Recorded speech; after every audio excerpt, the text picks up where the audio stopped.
ओम मुनित्रयं नमस्कृत्य उक्तिः परिभाव्य च वैयाकरणसिद्धान्तकौमुदीयं विरच्यते। सर्वेभ्यः श्रोतृभ्यः नमः। अस्माभिः गतपाठे यद् पठितं तद् एकवारं स्मरामः। वयं वैयाकरणसिद्धान्तकौमुदी इत्याख्यस्य ग्रन्थस्य तद्धितेषु पाञ्चमिकप्रकरणे अथवा भवनाद्यर्थकप्रकरणे भवामः। प्रकरणस्यास्य अस्माकं क्रमे तत्र सप्तमः पाठः गतपाठः प्रवृत्तः। अस्मिन् अस्य पाठस्य तत्र आरम्भे अस्माभिः सूत्रं पठितं कर्मणि घटो ठच् इति। तत्र कर्मणि घटते इत्यस्मिन् अर्थे अठच् प्रत्ययः भवति इति। कर्मन् इत्यस्मात् शब्दात् कर्मणि घटते कर्मठः पुरुषः इति रूपं तत्र अस्माभिः साधितं। तदनन्तरं तदस्य सञ्जातं तारकादिभ्यः इति च इति सूत्रं तत्र अस्माभिः पठितं। तारकादिगणे पठितेभ्यः शब्देभ्यः तत् अस्य सञ्जातम् इत्यस्मिन् अर्थे इतचिति प्रत्ययः भवति, तस्य अर्थः दृष्टः। तारकाः सञ्जातः अस्य इति तारकितन्नभः इति उदाहरणं तत्र अस्माभिः साधितम्। आकृतिगणः एषः भवति इति तत्र मूले उक्तञ्च। ततः प्रमाणे द्वयसजतघ्ने मात्रचः इति तत्र सूत्रान्तरम् अस्माभिः पठितं। तत्र तदस्य इत्यनुवर्तते इत्युक्तम्। उरुप्रमाणम् अस्य इति उरुद्वयसम्, उरुदग्धम्, उरुमात्रम् इत्यादीनि रूपाणि तत्र अस्माभिः साधितानि। ततः प्रमाणे लः इति वार्तिकं पठितं। लः तत्र अर्थात् लुक् इति भवति। अतः शमः, दिष्टिः, वितस्तिः इत्यादिषु उदाहरणेषु तत्र द्वयसजादीनां प्रत्ययानां लुक् भवति, लोपः भवति, अदर्शनं भवति इति तत्र अस्माभिः दृष्टं। तदनन्तरं द्विगोर्नित्यम् इति वार्तिकम् अस्माभिः तत्र पठितं। नाम द्विगु इत्यस्मात् परतः विद्यमानस्य तत्र प्रमाणार्थकस्य प्रत्ययस्य नित्यतया लुक् भवति, तस्य अर्थः दृष्टः। तत्र द्वौ शमौ प्रमाणम् अस्य इति द्विशमम् इति रूपं साधितं। ततः परं प्रमाणपरिमाणाभ्यां सङ्ख्यायाश्चापि संशये मात्रजवक्तव्यः इति वार्तिकम् अस्माभिः पठितं। तत्र शममात्रं, प्रस्थमात्रं, पञ्चमात्रम् इत्यादीनि उदाहरणानि साधितानि। ततः वत्वन्तात् स्वार्थे द्वयसद्मात्रचौ बहुलम् इति सूत्रम् अस्माभिः इति वार्तिकान्तरम् अस्माभिः पठितम्। अतः तत्र वत्वन्तात् तावत् इति शब्दात् तावदेव, नाम तस्य एव अर्थे तत्र द्वयसजादयः प्रत्ययः दृष्टः। द्वयसच् अपि च मात्रच् इत्येतौ प्रत्ययौ भवतः इति तस्य उदाहरणद्वयं वार्तिकस्य दृष्टं। तावद्द्वयसं, तावद्मात्रम् इति उदाहरणद्वयं तत्र अस्माभिः पठितम्। तदनन्तरम् एतावान् विषयः अस्माभिः गते पाठे पठितः। गतपाठस्य अन्ते व्याख्यापङ्क्तयः इत्थमासन्। अत्र प्रमाणम् आयाम एव गृह्यते, आयामस्तु प्रमाणं स्यात् इति वचनात्। अत एव परिमाणग्रहणम् अर्थवत्। शममात्रमित्यादि, शमः स्यान्न वा इत्यादिर्विग्रहः वत्वन्तात् इति वार्तिकमिदम् इत्यमुदीत्य व्याख्यायाः इमाः पङ्क्तयः अस्माभिः गते पाठे पठिताः। अधुना तावत् तद्धितेषु पाञ्चमिकप्रकरणस्यास्य अथवा भवनाद्यर्थकप्रकरणस्यास्य अग्रिमः पाठः आरब्धः भवति। एषः अष्टमः पाठः अधुना तत्र आरभ्यते। तत्र सर्वादौ अस्माभिः सूत्रं पठनीयं वर्तते। तच्च एवं पुरुषहस्तिभ्यामञ्च इति। सूत्रे द्वे पदे भवतः पुरुषहस्तिभ्याम् इत्येकं, नैव त्रीणि पदानि, पुरुषहस्तिभ्याम् इत्येकम्, अण इति अपरं, च इति च तृतीयं पदम् अत्र भवति। पुरुषहस्तिभ्यां च, समीचीनं। ततश्च प्रकृते तत्र पुरुषहस्तिभ्याम् अत्र विग्रहः कथमिति चेत् पुरुषश्च हस्ती च, पुरुषहस्तिनौ ताभ्यां पुरुषहस्तिभ्यां। प्रकृते प्रमाणे द्वयसजतघ्ने मात्रचः इत्यस्मात् इति सर्वमपि सूत्रमत्र अनुवर्तते। तदस्य सञ्जातं तारकादिभ्यः इति इत्यस्मात् सूत्रात् तद् अस्य इत्यनयोः अनुवर्तनं भवति। प्रत्ययः परश्च ज्ञाप्रातिपदिकात् तद्धिताः समर्थानां प्रथमाद्वा इत्येतेषां च अधिकाराणाम् अत्र अनुवर्तनं भवति। समीचीनम्। तत्र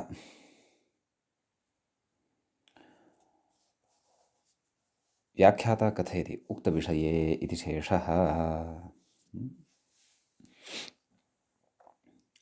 नाम पुरुषहस्तिभ्याम् अण् अपि च तत्र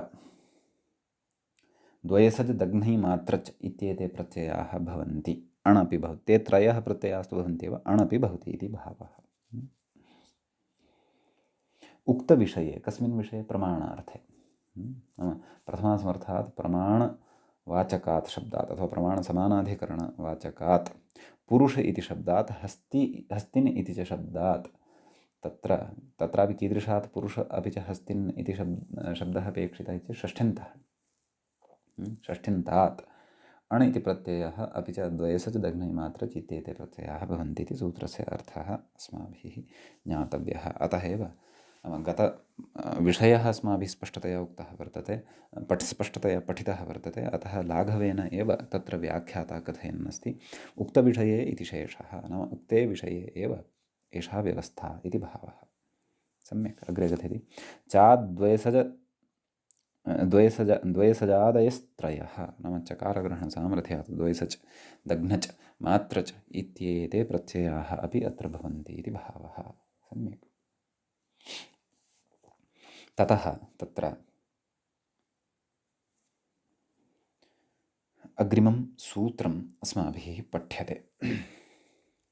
नैव अस्य उदाहरणं द्वयं तु साधनीयं। व्याख्यात्र अग्रिमं सूत्रम् आरब्धं, परन्तु अत्र उदाहरणानि साधनीयानि। कथयति पुरुषः प्रमाणम् अस्य, एवं खलु।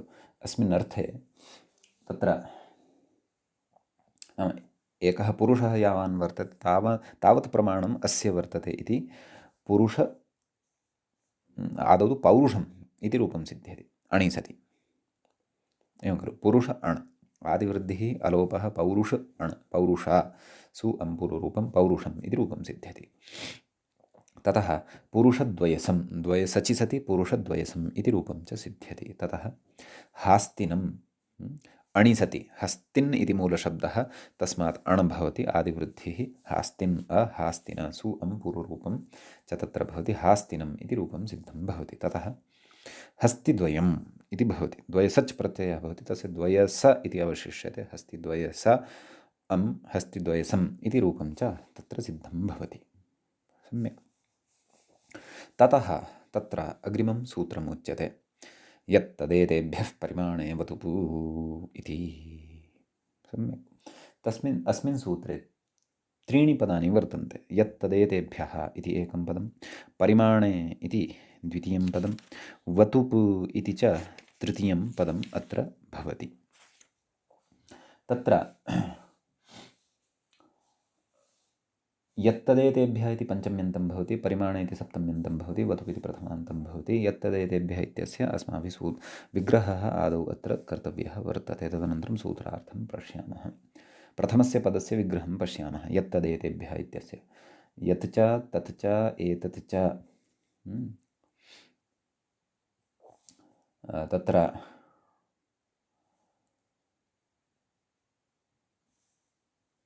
यत् तदे ताः, एवं खलु। यत् च वस्तु एतताः इति वक्तुं न शक्यते। यत् च तत् च एतत् च। यतः तत्र एतद् इति शब्दः वर्तते खलु, तस्य पञ्चमीविभक्तेः बहुवचनम् एतस्मात् एताभ्याम् एतेभ्यः एवं रीत्या बहुवचनं भवति खलु। अतः प्रकृते अपि यत् च तत् च एतत् च, एवं खलु। यत् तदेतदः एवं रीत्या विग्रहः कर्तव्यः। यत् तदेततः मूलशब्दः एव अत्र प्रकृतिरूपः ग्राह्यः। तेभ्यः यत् तदेतेभ्यः एवं रीत्या अत्र इतरेतरयोर्द्वन्द्वसमासः वर्तते इति द्रष्टव्यम्। परिमाणे इति सप्तम्यन्तम् अस्ति, सप्तम्यन्तं वर्तते इति उक्तमेव, वतुपिति प्रथमान्तम् इत्युक्तमेव। प्रकृते व्याख्याता कथयति तदस्य इत्यनुवर्तते। तदस्य सञ्जातं तारकादिभ्यः इति चित्यस्मात् सूत्रात् तदस्य इत्यस्य अनुवर्तनं भवति। अस्य परिमाणम् इत्यर्थे अग्रे सूत्रार्थः उच्यमानः वर्तते, परन्तु अन्यदपि किं किम् अनुवर्तते इति चेत् प्रत्ययः परश्च ज्ञाप्रातिपदिकात् तद्धिताः समर्थानां प्रथमाद्वा इत्येते च अधिकाराः अपि अत्र अनुवर्तन्ते। सम्यक्। ततः तत्र सूत्रार्थः उच्यते अस्य तत्परिमाणम् इत्यर्थे परिमाणवाचिभ्यः प्रथमान्तेभ्यः किं यद् तद् एतद् एभ्यः वतुप् स्यात् इत्यर्थः। समीचीनम्। अस्य तत्परिमाणम् इत्यस्मिन् अर्थे इति अवधानं कर्तव्यम्। अपि च परिमाणवाचकाः भवेयुः के, किं यत् तद् एतद् एते शब्दाः। प्रथमान्तेभ्यः एतेभ्यः वतुप् इति प्रत्ययः भवति इति भावः। सम्यक्। तत्र उदाह्रियते यावान् इति मूले पश्यन्तु। यावत् शब्दात् वतुप् केन यत्तदेतेभ्यः परिमाणे वतुप् इत्यनेन सूत्रेण वतुप् इति प्रत्ययः भवति। का स्थितिः जायते? यद् वत्, वतुपः वत् अवशिष्यते। यद् वत् कथयति उपावितौ, एवं खलु। नाम वत् वतुप् प्रत्यये उकारः अपि च पकारः इत्येतौ द्वौ वर्णौ इति संज्ञकौ भवतः, अतः तयोः तस्य लोपः इत्यनेन लोपः भवति। तदनन्तरं का स्थितिः जाता अस्ति? यद् वत्, तदनन्तरं कथयति आसर्वनाम्नः इति सूत्रं पूर्वं पठितं वर्तते, तत् स्मारयति इति आत्वम्। एतेन सूत्रेण यद् इत्यत्र यः दकारः वर्तते तस्य दकारस्य स्थाने अकारः अकारादेशः जायते। सम्यक्। अतः तत्र यावत् इति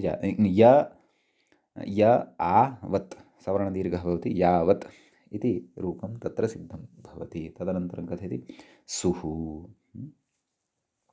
सु इति प्रत्ययः तत्र आगच्छति। यावद् सु उदिचाम् इति नुम्, एतेन नुमागमः भवति। उदिचां सर्वनामस्थाने धातोः। यावनतसु, एतानि सर्वाणि सूत्राणि पूर्वं पठितानि वर्तन्ते, शब्दाधिकारे भवन्तः स्मरेयुः। यावनदसु। सम्यक्। तदनन्तरं कथयति अत्वसन्तस्य च धातुः इति दीर्घः। यावानदसु। अग्रे कथयति हल्ङ्यादिसंयोगान्तलोपौ इति। नाम हल्ङ्याभ्यो दीर्घातसुतिस्य वृत्तं हल् इत्यनेन सोर्लोपः। यावानद, तदनन्तरं संयोगान्तलोपः। का स्थितिः आसीत्? यावानदस, संयोगान्तस्य लोपः इत्यनेन दकारस्य लोपः भवति। यावान् इति रूपं सिद्धं भवति। सम्यक्। कथयति एवं तावान् एतावान्। सम्यक्। तत्र मूले रूपं प्रदत्तं खलु, तावान् एतावान्। तर्हि यावान् इत्यस्य विग्रहः कथम् अस्माभिः कर्तव्यः इति चेत् तत्र यत् परिमाणम् अस्य, तावान् इत्यस्य विग्रहः अधुना कथं कर्तव्यः? तत्परिमाणम् अस्य इति तावान्, एतावत् परिमाणम् अस्य इति एतावान्। अतः अत्रापि तावान् इत्यत्र तद् शब्दः वर्तते, अन्या सर्वापि प्रक्रिया तत्र यद् शब्दवदेव भवति, नास्ति विशेषः। अत्रापि तद्वदेव वतुप् प्रत्ययः आसर्वनाम्नः इत्यनेन आत्वं, सुप्रत्ययः उदिचाम् इत्यादिना नुम् भवति, अत्वसन्तस्य च धातुः इत्यनेन दीर्घः भवति, हल्ङ्यादि सूत्रेण सोर्लोपः भवति, संयोगान्तस्य लोपः इत्यनेन दकारलोपः भवति।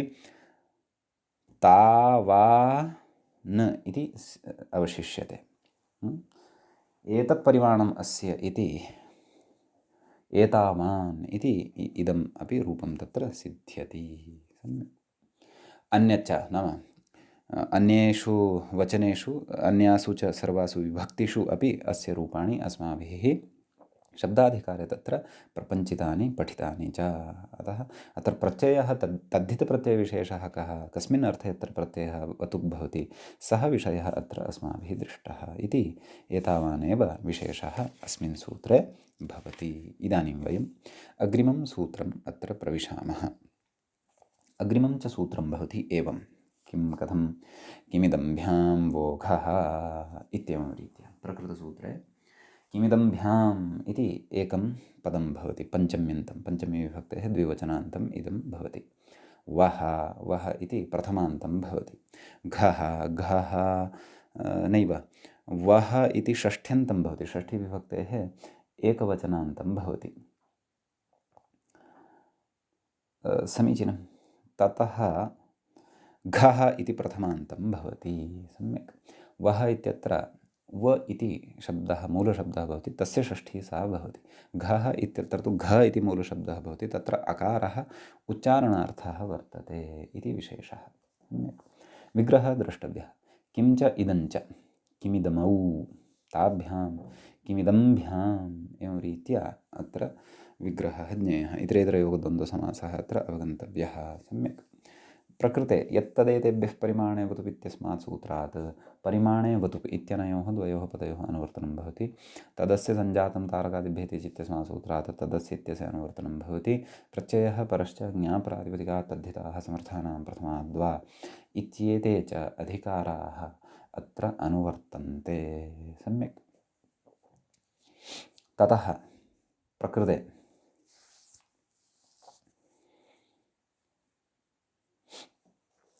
सूत्रार्थः अस्माभिः द्रष्टव्यः वर्तते। तत्र किं कथयति व्याख्याता इति पश्यामः। तदस्य इति परिमाणे वतु इति चानुवर्तते, तदाह आभ्यां वतु स्यादिति मूले एव उक्तः वर्तते। अर्थः व्याख्यात्रापि किञ्चित् विस्तारेण उच्यमानः वर्तते। मूले उक्तम् आभ्यां वतुप् स्यात्, वस्य च घः, नाम आभ्यां वतुप् इति प्रत्ययो भवति, अपि च वकारः यः वर्तते तस्य स्थाने च घकारादेशः भवति इति भावः। सम्यक्। तत्र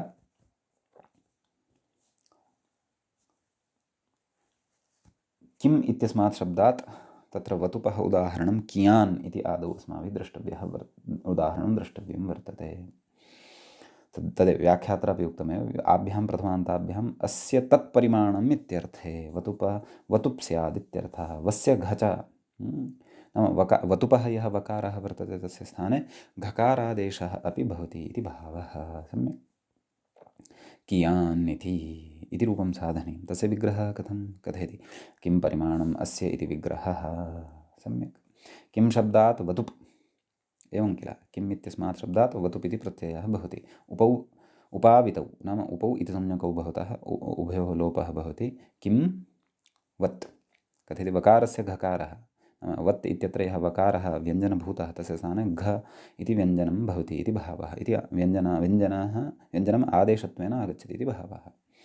किं घत् इयादेशः, आयने ईने यः फडकजखां प्रत्ययादीनाम् इत्यनेन सूत्रेण घ स्थाने इयादेशः। किं यत्, नाम घ स्थाने एव खलु इय इति यकारान्तादेशः वर्तते, यकारान्तः आदेशः वर्तते। अतः वत् इत्यस्य अत् यः वर्तते सः तु तस्मिन् तथैव आगत्य सम्मिलितः भवति। अतः किं यत्, सम्यक् अग्रे कथयति, किम् इयत् इति स्थिते इदं किमोरीष्की इत्येकं सूत्रं, तेन सूत्रेण किमः कीभावे। सम्यक्। इदम् अपि सूत्रम् अस्माभिः पूर्वं पठितं वर्तते। तेन सूत्रेण किमः स्थाने की इति आदेशः क्रियते। का स्थितिः जायते, की इयत् इत्यवस्थायां यस्येति च इत्यनेन इकारलोपः भवति। नाम की इत्यत्र यः ईकारः वर्तते तस्य लोपः भवति। का स्थितिः अवशिष्यते, क इयत्, कियत्। कथयति अग्रे, कियत् शब्दात् सौ, नाम सुप्रत्ययः भवति। उदिजाम् इति नुम्, कियनत सु, अत्वसन्तस्य चाधातु इत्यनेन दीर्घः, कियानत सु, हल्ङ्यादिलोपः, कियानत संयोगान्तलोपः एतेन तकारस्य लोपः कियान् इति रूपं तत्र सिद्धं भवति इति भावः। संज्ञादिसंयोगान्तलोपौ इति भावः नाम कियान् रूपम् इत्येवं रीत्या सिद्ध्यति इति भावः। सम्यक्। इदानीं किम् इत्यस्मात् वतुपः उदाहरणं दृष्टम्। इदानीं तत्र इदम् इत्यस्मात् वतुपः उदाहरणं द्रष्टव्यं वर्तते। इयान् तत्र कथयति व्याख्याता इयान् इति कथयति। इदं शब्दात् वतुपि इदं वतुप् वकारस्य घकारे इदं घत् वतुपः वत् अवशिष्यते खलु वकारस्य घकारः इदं घत् इयादेशे तस्य इयादेशः भवति इदम् इय कथयति इदम् इयत् कथयति इदम् इयत् इति स्थिते इदं किमौरीष्की इति षित्वात् इदमः ईकारे सर्वादेशे एवं खलु नाम इदम् इत्यस्य यः ईकारः वर्तते षित् नाम इदं किमौरीष्की इत्यनेन ईश आदेशः भवति तस्य ई अवशिष्यते। तर्हि का स्थितिः जाता नाम इदम् इत्यस्य स्थाने ई इति जातः खलु का स्थितिः जाता ई इयत् कथयति सर्वादेशे यस्य च इति ईकारस्य लोपे यस्य च इत्यनेन ई इत्यस्य लोपः एव भवति। किम् अवशिष्यते प्रत्ययमात्रम् अवशिष्यते तदेव कथयति लोपे इयत् इति प्रत्ययमात्रं शिष्यते इयत् इत्येव तत्र अवशिष्यते इति भावः कथयति। ततः सौ नुमादिपूर्वत् सुप्रत्ययः भवति इयत् सु उदिजाम् इत्यनेन नुमागमः इयनतसु ततः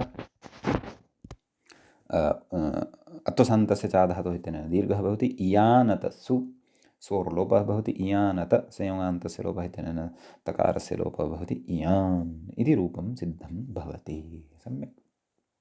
इति एतावान् विशेषः एषु प्रयोगेषु वर्तते इति भावः। सम्यक्। अस्मिन् सूत्रे च एतावान् विशेषः वर्तते। ततः अग्रिमं सूत्रं वर्तते अत्र किमस्सङ्ख्यापरिमाणे डति च इति। अस्मिन् सूत्रे कति पदानि सन्ति कस्यां विभक्तौ वर्तन्ते इति पश्यामः। प्रथमं पदं वर्तते किमः किम् इत्यस्य पञ्चम्यन्तम् इदं भवति। सम्यक्। सङ्ख्यापरिमाणे इति सङ्ख्यापरिमाण इति शब्दस्य सप्तम्यन्तं पदं भवति डति इति प्रथमान्तं पदं भवति। प्रथमा तत्र लुप्ता वर्तते च इति अव्ययं भवति। सङ्ख्यायाः परिमाणं सङ्ख्यापरिमाणं तस्मिन् सङ्ख्यापरिमाणे षष्ठी तत्पुरुषसमासः अत्र अवगन्तव्यः सङ्ख्यापरिमाणे इति शब्दे प्रकृते।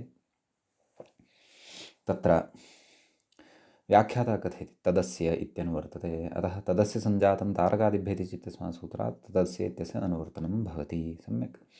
किमिदं भ्यां वोघः इत्यस्मात् सूत्रात् वः घः इति एतद्पदद्वयमपि अनुवर्तते। यत्तदेतेभ्यः परिमाणे वतु इत्यस्मात् सूत्रात् वतुप् इत्यपि अनुवर्तते। ततश्च प्रत्ययः परश्च ज्ञाप्रातिपदिकात् तद्धिताः समर्थानां प्रथमाद्वा इत्येते अधिकाराः अपि अत्र अनुवर्तन्ते इति भावः। समीचीनं। कथयति व्याख्याता अग्रे तदस्य इत्यनुवर्तते सङ्ख्यायाः परिमाणं परिच्छेदः सङ्ख्यायाः परिमाणम् अर्थात् परिच्छेदः इति भावः। किं शब्दः प्रश्ने वर्तते प्रकृते किं शब्दः प्रश्ने वर्तते। इदानीं सूत्रार्थम् अग्रे कथयति का अस्य सङ्ख्या इत्येवं सङ्ख्यापरिच्छेदकविषयप्रश्ने सङ्ख्या यत्र परिच्छेदिका भवति ताम् आदाय यत्र प्रश्नः क्रियते इति भावः। विद्यमानात् किं शब्दात् किं शब्दः यः वर्तते तस्मात् प्रथमान्तात् अस्य इत्यर्थे डतिप्रत्ययश्च स्यादित्यर्थः। डतिप्रत्ययोऽपि भवति इति भावः। वतुपपि भवति डति अपि भवति। अतः डत्यन्तः एकः प्रयोगः अत्र अस्माभिः द्रक्ष्यते वधुवन्तश्च अपरः प्रयोगः अत्र द्रक्ष्यते। अतएव तत्र मूले उक्तं पश्यन्तु चाद् वतुप् नाम चकारात् तत्र वतुपपि अवगन्तव्यः। सम्यक्। तस्य च वस्य घः स्यात् नाम वतुपः यः वकारः तस्य वकारस्य घकारः भवति इति भावः। सम्यक्। का सङ्ख्या येषां ते कति इति मूले पश्यन्तु का सङ्ख्या येषां ते कति कियन्तः इति रूपद्वयं कति इति एकं रूपं कियन्तः इति च अपरं रूपं। सम्यक्। कथयति का सङ्ख्या अस्य का सङ्ख्या अनयोः इति च प्रश्नो न सम्भवति। का संख्या येषाम् इत्येव प्रश्नः सम्भवति। कुतः? यतः कति डति प्रत्ययः तत्र बहुवचनान्तः नित्यबहुवचनान्तत्वेन प्रयुज्यते इति। स च प्रश्ने वा उत्तरे वा। समीचीनम्। आं, तर्हि तत्र नाम का संख्या अस्य इति एकवचने, का संख्या अनयोः इति अनयोः इति द्विवचने च प्रश्नः न सम्भवति। कुतः कथयति? अस्य इत्यनेन एकत्वस्य, अनयोः इत्यनेन द्वित्वस्य च ज्ञातत्वात्। अनयोः नाम आभ्यां क्रमशः एकत्वम् अथवा द्वित्वं च ज्ञायते। ज्ञाते च प्रश्नः सम्भवात्। एकत्वं द्वित्वं यदि ज्ञातं तर्हि प्रश्नः तत्र न सम्भवति। का संख्या येषाम् इति तु प्रश्नः सम्भवति। नाम येषां का संख्या इति बहुवचने तु प्रश्नः सम्भवति। कुतः? तत्र येषाम् इत्यनेन बहुवचनस्य ज्ञातत्वे अपि तद्व्याप्य त्रित्वचतुष्ट्वासङ्ख्यानाम् अज्ञातत्वात्। एवं खलु? नाम त्रित्वं चतुष्टयं वा अथवा कथं वा इति तेषां इदमित्थन्तया ज्ञातत्वं न भवति इति भावः। उक्तं च भाष्ये न द्व्येकयोः प्रश्नोऽस्ति इति। ततश्च नित्यबहुवचनान्तोऽयं कतिशब्दः। नाम अत्र सर्वस्यापि विवरणस्य अयम् अभिप्रायः। कतिशब्दः यः वर्तते सः तं शब्दम् आदाय यदि प्रश्नः कर्तव्यः तर्हि एकवचने न सम्भवति, न च बहुवचने सम्भवति। यतः क्षन्तव्यः, न च द्विवचने सम्भवति। यतः कतिशब्दः नित्यबहुवचनान्तः वर्तते इति भाष्यादिषु तत्र प्रतिपादितं वर्तते इति। कथयति? डति च इति षट्संज्ञकत्वात् षड्भ्यो लुक् इति जश्शसोः लुक् इति। नाम कतिशब्दः, किम् इति शब्दः मूले भवति, तत्र किं तदेव का संख्या येषां ते कति कियन्तः, का संख्या येषाम् इत्येव विग्रहः क्रियते। तर्हि किम् इति प्रथमान्तात् सु इति प्रत्ययः भवति। तस्मात् प्रथमान्तात् किमः संख्यापरिमाणे डति चेत्यनेन डति प्रत्ययः भवति। किं डति, डति इत्यस्य अति अवशिष्यते। तदनन्तरं किम् अति इत्यवस्थायां तत्र किम् इति यः वर्तते तस्य टेः इत्यनेन लोपः भवति। नाम टेर्लोपः भवति। इम् इत्यस्य क अति कति इति रूपं सिद्धं भवति। ततः तत्र नित्यबहुवचनान्ततं वचनान्तता अस्य वर्तते इति कृत्वा जसि परतः, शसि वा परतः, द्वितीया बहुवचने वा परतः षड्भ्यो लुक् इत्यनेन जश्शसोः लुक् भवति। अतः कति कति एतद् रूपद्वयं तत्र प्रथमायां द्वितीयायां च भवति। अग्रे तु कतिभिः, कतिभ्यः, कतिभ्यः, कतीनां, कतिषु इत्यादीनि रूपाणि ज्ञातव्यानि। सम्यक्। अग्रे कियन्तः इति कथयति। कियान् इतिवत् प्रक्रिया, नाम कियन्तः इत्यत्र कियान् इतिवत् प्रक्रिया वर्तते इति भावः। अस्माभिः सा च प्रक्रिया पूर्वं दृष्टा एव। सम्यक्। किं परिमाणं नाम कियन्तः का संख्या येषाम् इत्यस्मिन् अर्थे किं शब्दात् वतुप् वकारस्य घकारादेशः एवं खलु प्रकृतसूत्रेण एव इयादेशः किम् इयत् इत्यस्मिन् अवस्थायाम् इदं किमोरीष्की इत्यनेन कीभावः यस्य चैत्यनेन ईकारस्य लोपः क इयत् कियत् नुमागमः बहुवचने कियन्त् अस् मेलनेन कियनत् अस् कियन्तस् सस्य ऋत्वविसर्गे सति कियन्तः इति प्रयोगः तत्र सिद्धः भवति। सम्यक्। अग्रे कथयति संख्यापरिमाणे इत्युक्तेः किमः क्षेपार्थकत्वे डतिर्न भवति। नाम संख्यापरिमाणार्थे गम्यमाने एव तत्र डतिप्रत्ययः भवति। यदि किं शब्दस्य संख्यापरिमाणार्थत्वं नास्ति, अन्यः कश्चन क्षेपाद्यर्थः वर्तते, क्षेपः नाम निन्दा इति एतादृशः कश्चन यदि अर्थः तत्र वर्तते तर्हि तु डतिप्रत्ययः तत्र न सम्भवति, डतिप्रत्ययः न भवत्येव इति। कुतः? सत्यं, सः सिद्धान्तः वर्तते। कथयति का संख्या येषां दशानाम् इति तत्र उक्तं। का संख्या येषां दशानाम्, अत्र किं शब्दस्य तत्र का इति नाम तत्र क्षेपार्थः, निन्दार्थः वर्तते। अतः डतिर्न तत्र सम्भवति इति भावः। सम्यक्। कथयति अग्रे दशावरा नाम दशतः न्यून परिषद् इत्यत्र, दशावरा परिषद् इत्यत्र ब्राह्मणब्रुवाणानां मेलने इदं वाक्यं प्रवृत्तम्। एवं खलु?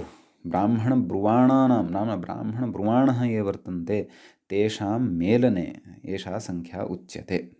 अयमपि ब्राह्मणः, अयमपि ब्राह्मणः, अयमपि ब्राह्मणः इत्येवं रीत्या ब्राह्मणब्रुवाणां कस्मिंश्चित् मेलने इदं वाक्यं प्रवृत्तं। किं वाक्यं? का का संख्या येषां दशानाम् इति।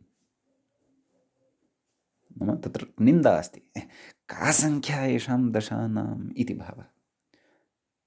नाम दश एव वा, तावन्तः एव वा, एतावन्तः एव अस्मिन् यज्ञे वा, अनुष्ठाने वा, अथवा कस्मिंश्चित् कर्मणि वा, तत्र निन्दा वर्तते। नाम अधिकाः अपेक्षिताः सन् इतोपि एतावन्तः एव वा इति निन्दार्थः तत्र गम्यते। सम्यक् कथयति, सङ्ख्येयद्वारा सङ्ख्यायाः कुत्सः अत्र गम्यते। सङ्ख्येयभूताः के? तदेव ब्राह्मणाः वा अन्ये वा ये तत्र वर्तन्ते। ब्राह्मणः चेत् ब्राह्मणः, अन्ये चेत् अन्ये। तैः सङ्ख्यायाः कुत्सा अत्र, नाम निन्दा अत्र गम्यते इति भावः। कथयति, अव्रतानाम् अमन्त्राणां जातिमात्रोपजीविनां सहस्रशः समवेतानां परिषत्पन्न विद्यते इति। नाम तत्र एवं रीत्या निन्दा गम्यते इति स्मरणं, नाम स्मृतिः वर्तते। अव्रताः यत्र वर्तन्ते, अमन्त्राः नाम मन्त्रं येन जानन्ति, व्रतादिकं येन कुर्वन्ति, जातिमात्रोपजीविनां नाम जातिमात्रत्वं आदाय जीवनं कुर्वन्ति, परन्तु अन्तः गुणाः न वर्तन्ते। सहस्रशः समवेतानां, तादृशः सहस्रशः अपि समवेताः भवन्ति चेदपि परिषत्वं तत्र न विद्यते, परिषत्वं तत्र न गम्यते इति भावः। नाम तत्र कुत्सा वर्तते। तत्र यदि केचन दशजनाः उपस्थिताः वर्तन्ते तर्हि तेषां कृते का संख्या येषां दशानाम् इति कुत्सा भावमादाय, निन्दाभावमादाय तत्र इदं प्रयुज्यते। अतः निन्दार्थे गम्यमाने तु तत्र डतिप्रत्ययः, वतुप्रत्ययः वा किं शब्दान् न भवति। यतः अत्र का इत्यत्र किं शब्दः यः वर्तते सः निन्दार्थे प्रयुक्तः वर्तते। आम्, यत्र संख्यापरिमाणत्वम् एव भवति, किं संख्यापरिमाणार्थे किं शब्दः यत्र प्रयुक्तः भवति तत्र एव तत्र किं शब्दात् डतिप्रत्ययः वतुप्रत्ययः च भवति। का संख्या येषां ते कति कियन्तः वा इति रूपद्वयं च तत्र सिद्धं भवति इति भावः। सम्यक् इति एतावान् विशेषः अस्मिन् सूत्रे अत्र भवति। अधुना वयम् अग्रिमं सूत्रं पश्यामः। अग्रे सूत्रं वर्तते संख्याया अवयवे तयपु इति। सम्यक् तत्र संख्यायाः इति प्रथमं पदं वर्तते। पञ्चमी विभक्तेः एकवचनान्तम् इदं पदं भवति। नैव पञ्चम्यन्तं न, षष्ठ्यन्तं, षष्ठीविभक्तेः एकवचनान्तम् इदं पदं भवति। अवयवे इति सप्तम्यन्तं, सप्तमी विभक्तेः एकवचनान्तं भवति। तयप् इति प्रथमान्तं भवति, प्रथमाविभक्तेः एकवचनान्तं भवति। समीचीनं। प्रकृते तदस्य सञ्जातं तारकादिभ्यः इत्यस्मात् सूत्रात् तद् अस्य इत्यनयोः अनुवर्तनं भवति। व्याख्याता तदेव कथयन् अस्ति, तदस्येत्यनुवर्तते। सम्यक्। ततः प्रकृते प्रत्ययः परश्च ज्ञाप्रातिपदिकात् तद्धिताः समर्थानां प्रथमाद्वा इत्येते अधिकाराः अपि लभ्यन्ते। व्याख्याता सूत्रार्थम् अस्ति कथयति द्वित्र्यादिसङ्ख्याकाः अवयवाः अस्य अवयविनः इति विग्रहे। सम्यक्। अवयवीभूतसङ्ख्यावाचिनः प्रथमान्तात् अस्य अवयविनः इत्यर्थे तयबित्यर्थः इति सूत्रार्थः दृष्टः। अस्य सूत्रार्थस्य समन्वयनं विस्तरेण अस्माकं तत्र अग्रे उदाहरणेषु भविष्यति। सम्यक्। इतोपि सरलतया यदि कथयामि तर्हि अवयवार्थे विद्यमानाः वर्तन्ते ये संख्यावाचकाः शब्दाः, तेभ्यः प्रथमान्तेभ्यः तत् सः अस्य अवयवः वर्तते इत्यस्मिन् अर्थे तयप्रत्ययः भवति। तद् उदाहरणानां विग्रहे इतोपि अर्थस्पष्टता अत्र भविष्यति यदि सद्यः एतावता अर्थस्पष्टता अस्माकं न जाता वर्तते। तर्हि उदाह्रियते। पञ्चतयं मूले पश्यन्तु। पञ्च अवयवाः अस्य पञ्चतयं दारु इत्युच्यते। तत्र पञ्च अवयवाः अस्य, तत्र पञ्च इत्यस्मात् शब्दात् विग्रहः उच्यते। पञ्च अवयवाः अस्य इत्यस्मिन् अर्थे पञ्चन् इत्यस्मात् शब्दात् संख्याया अवयवे तयप् इत्यनेन सूत्रेण तयप् इति प्रत्ययः भवति। पञ्चन् तय न लोपः प्रातिपदिकान्तस्य इत्यनेन नकारस्य लोपः भवति। पञ्चतय तदनन्तरं सुप्रत्ययः, तस्य अमादेशः पूर्वरूपं च तत्र भवति। पञ्चतयम् इति सिद्ध्यति। सम्यक्। ततः तत्र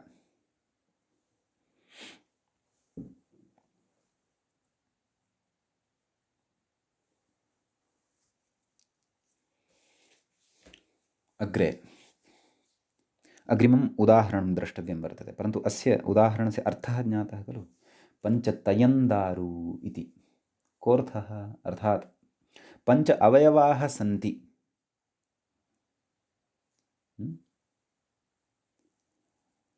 यस्य दारुणः, यस्य काष्ठस्य, तादृशकाष्ठम् इदं पञ्चतयं दारु इत्युच्यते। सम्यक्। अपि च अवयवाः अत्र संख्यात्वेन विवक्षिताः वर्तन्ते इति भावः।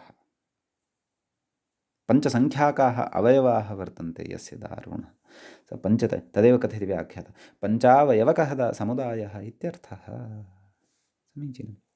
इति एतावान् विशेषः अस्मिन् सूत्रे अत्र भवति। समीचीनम्। अग्रे अत्र सूत्रं वर्तते द्वित्रिभ्यां तयस्य यज्वा इति। तत्र द्वित्रिभ्याम् इति प्रथमं पदं भवति। इदं पदं पञ्चमी विभक्तेः द्विवचनान्तं भवति। सम्यक्।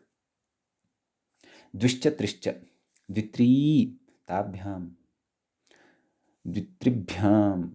सम्यक्। तस्तयस्य, तयस्य इति षष्ठ्यन्तं पदं भवति। तय इति शब्दस्य षष्ठीविभक्तेः एकवचने तयस्य। अयच् वा, अयच् इति प्रथमान्तं भवति। वा इत्यपि प्रथमान्तं भवति। समीचीनम्। तत्र कथयति अग्रे द्वित्रिभ्यां परस्य, नाम सूत्रार्थं कथयति। द्वित्रिभ्यां परस्य तयपः अयज्वा स्यात् इत्यर्थः। नाम द्वित्रि तत्र संख्यावाचकात् शब्दात् तयप् प्रत्ययः भवति अवयवार्थे इति उक्तं खलु। स एव अर्थः अत्रापि अनुवर्तते। एवं खलु। नाम प्रकृते संख्याया अवयवे तयप्। समीचीनं। तस्य अत्र अनुवर्तनं भवति इति भावः। तयपः अनुवर्तनं संख्यायाः अवयवे इति अवयवार्थः अत्र अनुवृत्तः भवति इति भावः। अपि च तद्धिताः ज्ञाप्रातिपदिकात् प्रत्ययः परश्च एतदपि सर्वमत्र अनुवर्तते। समीचीनं। ततः द्वित्रिभ्यां परस्य तयपः अयज्वा स्यात् इत्यर्थः। नाम प्रकृते द्वि इति शब्दः वर्तते, त्रि इति च शब्दः वर्तते। कथं तत्र विग्रहः कथं कर्तव्यः इति चेत् द्वौ अवयवौ अस्य, एवं खलु। तत्र तयपः अयच् आदेशः विकल्पेन भवति। तर्हि आदौ तत्र तय् प्रत्ययः एव भवति। द्वि प्रथमान्तात् द्वि तयप्, द्वितय, तस्य तयपः स्थाने अयजादेशः भवति। द्वि अय। द्वि इत्यत्र यः अकारः, यः इकारः, तस्य स्थाने यण् यकारः। द्वय अय द्वय। सु अं पूर्वरूपं द्वयम् इति रूपं सिद्धं भवति। ततः विकल्पेन खलु अयम् अयजादेशः। अयचः अय अवशिष्यते, चकारः तस्य इति संज्ञकः इति तत्र अवधानं कर्तव्यं। विकल्पेन अयम् अयजादेशः। अतः यस्मिन् पक्षे अयम् अयजादेशः न भवति तस्मिन् पक्षे तत्र तयबेव भवति। अतः द्वि तयप्, तयपः तय अवशिष्यते। द्वितय, द्वितय इत्यस्मात् सु तस्य अं पूर्वरूपं द्वितयम् इति रूपं सिद्धं भवति। सम्यक्। त्रि इत्यस्मात् शब्दादपि तथैव उक्तम्। अतः त्रि अयच्। आदौ तयप्, त्रि तयप्, तस्य स्थाने अयजादेशः, त्रि अय। सम्यक्। तदनन्तरं यण्, यण् यण् भवेत् वा?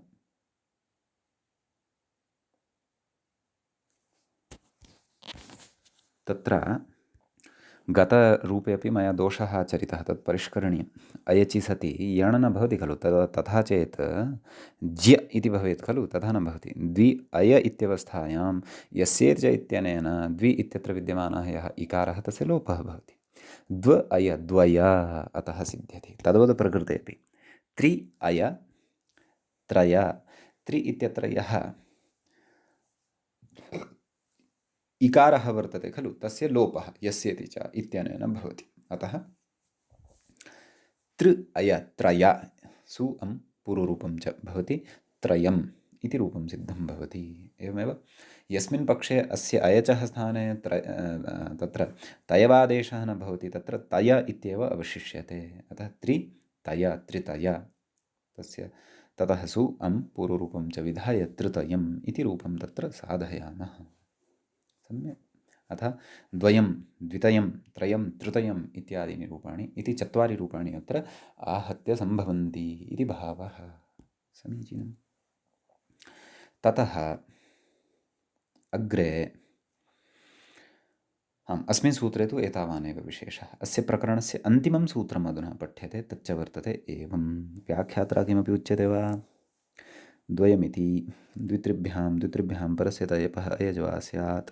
द्वयमिति द्विशब्दात् तयपः अयचि यस्येति चेति इकारलोपः। आमामां, सः न दृष्टः मया, अतः पूर्वं भ्रमं प्राप्तवान्। द्व्यवयवकसमुदायः इत्यर्थः। एवं त्रयमिति तत्सर्वं साधितम् अस्माभिः। अस्तु, अन्तिमं सूत्रं भवति उभादुदात्तो नित्यम् इति। सूत्रे त्रीणि पदानि वर्तन्ते। उभात् इति एकं पदम्, उदात्तः इति द्वितीयं पदं, नित्यम् इति तृतीयं पदम्। उभात् इति पञ्चमी विभक्तेः एकवचनान्तं भवति, उदात्तः इति प्रथमान्तं भवति, नित्यम् इति द्विवचनान्तं। द्वितीया एवं क्रियाविशेषणत्वात् तस्य नाम कर्मत्वात् द्वितीया विभक्तिः च तत्र अस्माभिः अवगन्तुम् अथवा वक्तुं शक्या। समीचीनम्। ततः तत्र